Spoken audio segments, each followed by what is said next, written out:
Hey, it's Mobile Rick, and in this video I want to show you a really awesome way to make your own sprouts that requires virtually no maintenance at all. Because if you're anything like me, before I started sprouting, I'd read a lot about it and I got really intimidated by all the instructions involving a bunch of different trays and sorting out the different types of beans and seeds, and the need to soak them a certain amount of time and then check on them after a certain amount of time, wash them off, put them back in, dry them off, and on for a few days with all this maintenance required, that if you use this method you won't have to bother with any of that except for checking on them and washing them off sometimes, but nothing like the frequency that you had to do it in the way that I've seen pretty much everybody do it. Here's what you do. So for my quick and dirty method, you really just need two things: a jar and whatever you're going to sprout, be it beans, seeds, or in this case a mixture of a whole bunch of different types of beans. This is just to prove the point that you really don't need to bother with all the sorting that you would normally do in traditional sprouting methods, unless you really wanted to sort them all out and be really specific about it. But just for beginning purposes, you can start with whatever you want. Some of the easy ones to sprout are lentils and garbanzo beans. They just sprout right up as if by magic, and you'll know right off the bat if you're doing something wrong if you can't get those as sprouts. So then you can adjust until you can get that to work, and then move on to more advanced things. But using this method right here, I found that after the first time, which I messed up, the second time they totally sprouted up, and this is kind of what you're going to get: a whole jar full of really awesome sprouts. So besides these two things, there is one very special ingredient that makes this system work like magic, and that is green tea. That's the secret ingredient that we're going to add. We're going to soak our beans in green tea. And the reason that works, basically I got this idea from the method of sprouting brown rice with green tea. And that has the effect of not only multiplying the nutritional value of your brown rice, it also has the effect of keeping the odor down. It keeps the bacteria off of the rice so that you can continue to soak your rice without it becoming smelly. And beans have the same problem. If you just soak them in regular water for their normal 12 hours, by the end of it you'll have some really smelly stuff. And that's why you're going to have to wash them off every so often. But with this method, this doesn't happen. Seriously, you can go up to 12 hours and you'll smell it, and it smells, wow, this smells really good. And you can leave it go for quite a bit longer without any kind of odor whatsoever.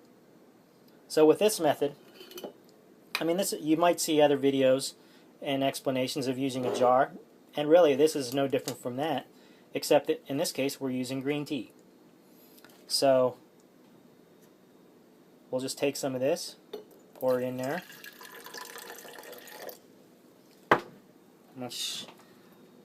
Give yourself about an inch, a couple centimeters. And we're going to put some beans in there.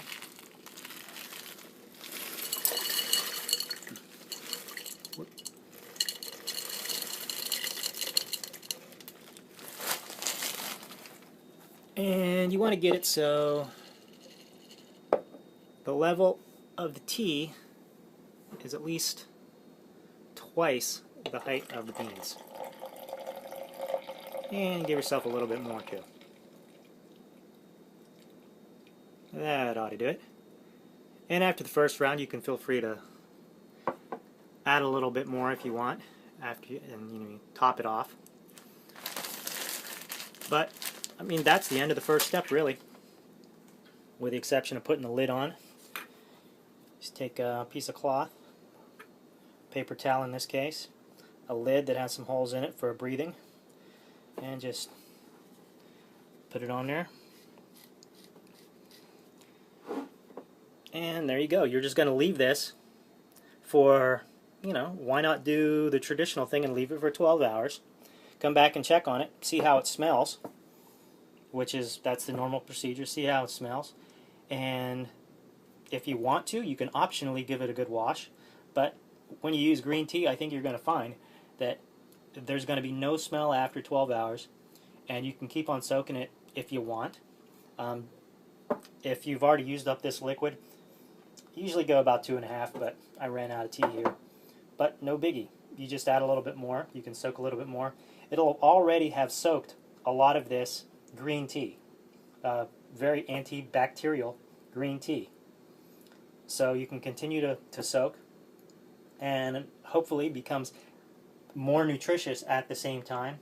I've never seen any studies showing if green tea improves the nutritional value of the beans.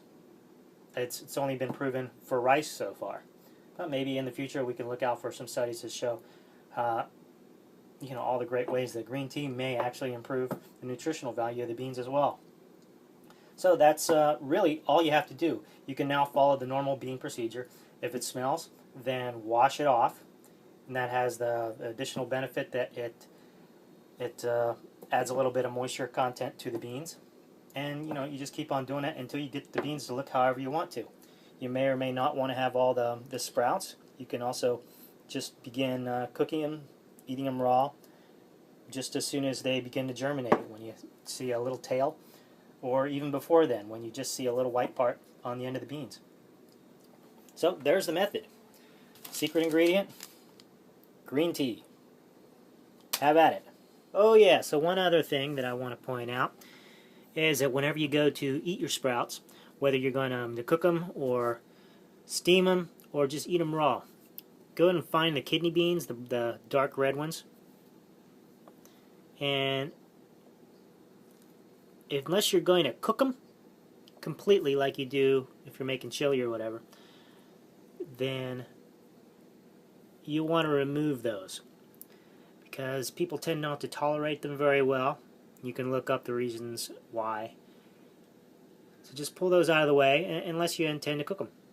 But everything else, you can just go ahead and eat them raw, or steam them, or if you cook them, it'll take a lot less time to get them fully cooked now that they're already sprouted.